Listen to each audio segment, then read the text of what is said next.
Welcome to Democracy Now!, democracynow.org, the War and Peace Report. I'm Amy Goodman. President Biden said Thursday he'll pardon anyone convicted of simple marijuana possession under federal law in a major step towards the decriminalization of cannabis. Biden announced his plan in a video posted on social media.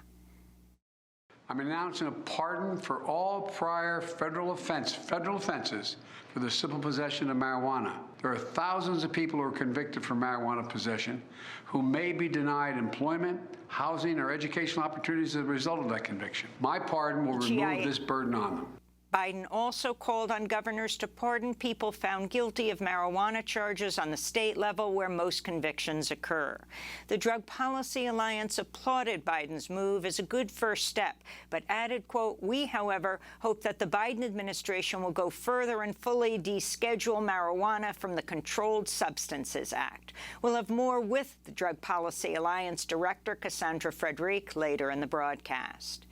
In Ukraine, the death toll from missile strikes in the city of Zaporizhzhia has risen to 11 after rescue crews combed through the rubble of a 5-story apartment complex flattened by a Russian assault Thursday.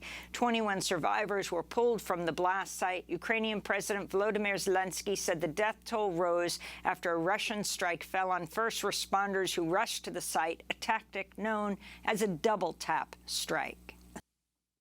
У Запоріжжі після першого ракетного удару in Zaporizhzhia, after the first rocket strike today, when people came to pick apart the rubble, Russia conducted a second rocket strike. Absolute vileness, absolute evil. And there have been thousands of instances of this already, and there could be thousands more, unfortunately. Zelensky's comments Thursday came as he met with the head of the UN's International Atomic Energy Agency, Rafael Grossi, in Kyiv. Their meeting came a day after Russian President Vladimir Putin declared the occupied Zaporizhzhia nuclear power plant to be Russian federal property. Grossi rejected Putin's assertion and repeated his call for the establishment of a nuclear safety and security protection zone around Zaporizhzhia plant, where fierce fighting has threatened to trigger a radiation disaster. The staff at the plant is operating under almost unbearable circumstances. The stress, the uncertainty, not knowing what is going to happen. We are here in a conflict. We are here in a war. We want this war to stop. The war should stop immediately. And of course, the position of the IAEA is that this facility is a Ukrainian facility. President Biden has warned the world faces the threat of Armageddon if Russian President Vladimir Putin decides to use a nuclear weapon in Ukraine. Biden was speaking at a Thursday evening fundraiser for the Democratic Senatorial Campaign Committee at the home of James Murdoch, son of media mogul Rupert Murdoch, in New York. In widely quoted remarks, Biden said, quote, "For the first time since the Cuban Missile Crisis, we have a direct threat of the use of nuclear weapons if, in fact, things continue down the path they're going." Putin's not joking when he talks about potential use of tactical nuclear weapons or biological or chemical weapons, because his military is, you might say, significantly underperforming, Biden said. The 2022 Nobel Peace Prize will be awarded to imprisoned Belarus human rights activist Ales Bialetsky, as well as the Russian group Memorial and the Ukrainian organization Center for Civil Liberties. The Norwegian Nobel Committee announced this year's Peace Prize winners at a ceremony this morning in Oslo. They have made an outstanding effort to document war crimes, human rights abuses, and the abuse of power. Together, they demonstrate the significance of civil society for peace and democracy. This year's Peace Prize announcement came as Russian President Vladimir Putin turned 70 years old today. It's also the anniversary of the assassination of the crusading human rights and anti-corruption reporter Anna Politkovskaya, a fierce critic of Putin and Russia's war in Chechnya. After headlines, we'll go to Moscow to speak with the former executive director of the Memorial Human Rights Center in Moscow before it was shut down by the Russian government. The death toll from Hurricane Ian has topped 131, with most of the victims in Florida, making Ian second only to Hurricane Katrina among the deadliest storms to hit the mainland U.S. this century. On Thursday, an analysis published by the group CoreLogic estimated total flood and wind losses from Hurricane Ian add up to, $70 billion. The Florida Power and Light Company says it's restored power to over 2.1 million customers, with fewer than 100,000 customers in the hardest hit areas still remaining in the dark. Meanwhile, some 82,000 homes and businesses in Puerto Rico still lack power Thursday, more than 2 weeks after Hurricane Fiona collapsed the island's fragile electrical grid.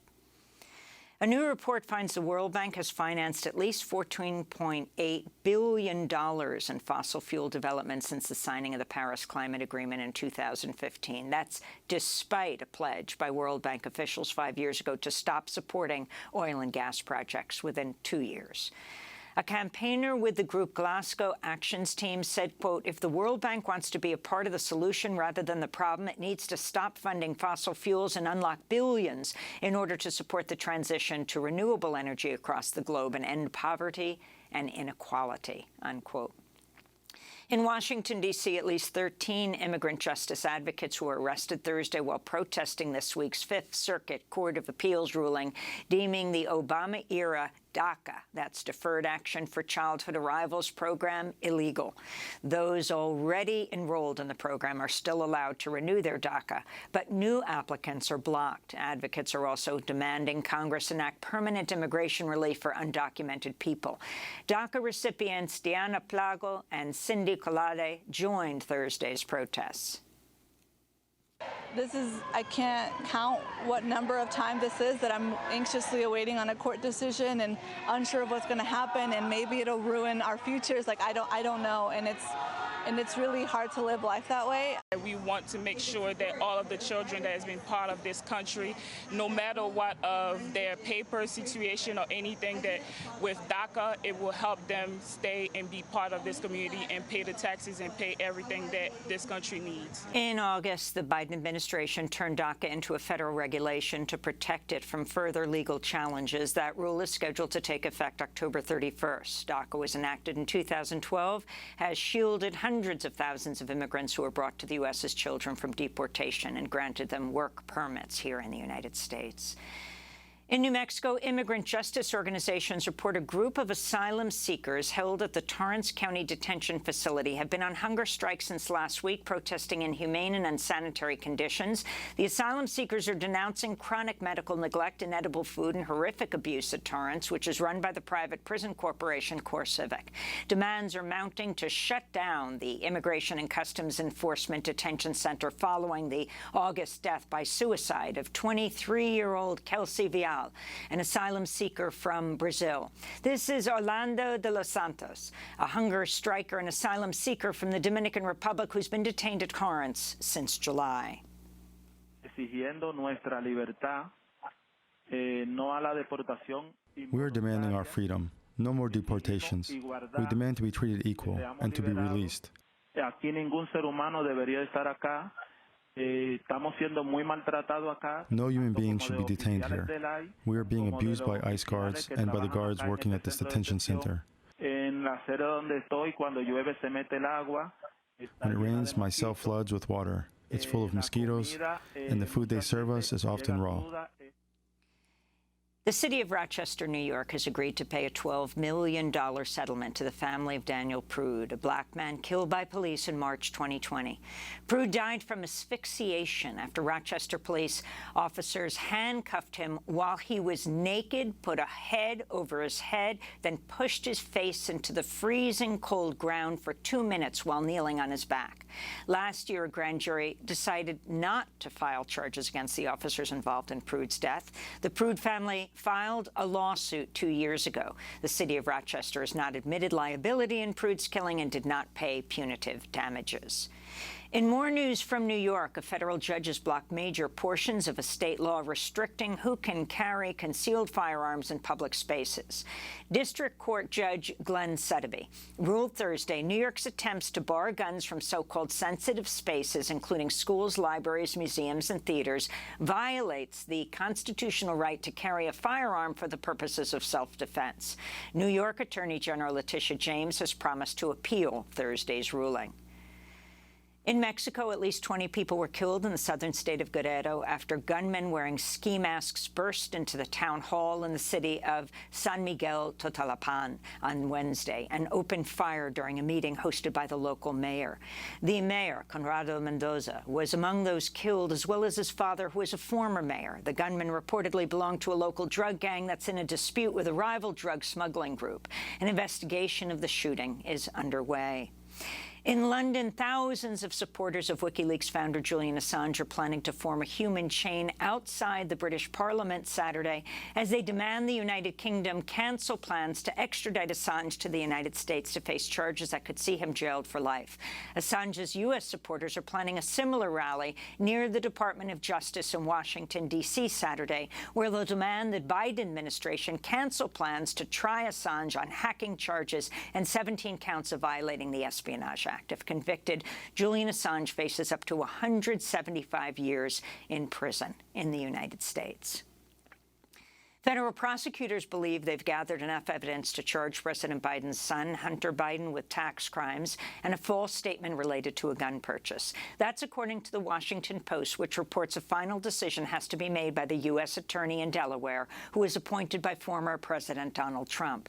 The investigation into Hunter Biden began in 2018 and was a central issue in Trump's unsuccessful re-election campaign in 2020. And the National Football League is once again facing scrutiny over its policy on traumatic brain injuries and concussions following a series of high-profile head injuries this season. On Thursday evening, Indianapolis Colts running back Nyheim Hines was pulled from a game against the Denver Broncos after he struggled to get to his feet after he was struck in the head. This comes after Miami Dolphins quarterback Tua Tagovailoa suffered a horrifying concussion in a game against the Cincinnati Bengals in September. This week, the neuropathologist Dr. Bennett Omalu, whose work was depicted in the 2015 film Concussion, said the 24-year-old star should retire from football. And those are some of the headlines. This is Democracy Now!, democracynow.org, the War and Peace Report. Coming up, over 7 months after Russia invaded Ukraine, the Nobel Peace Prize has been awarded to 3 human rights groups in Russia, in Ukraine, and Belarus, as well as an imprisoned activist from Belarus. We'll look at this year's winners. Stay with us.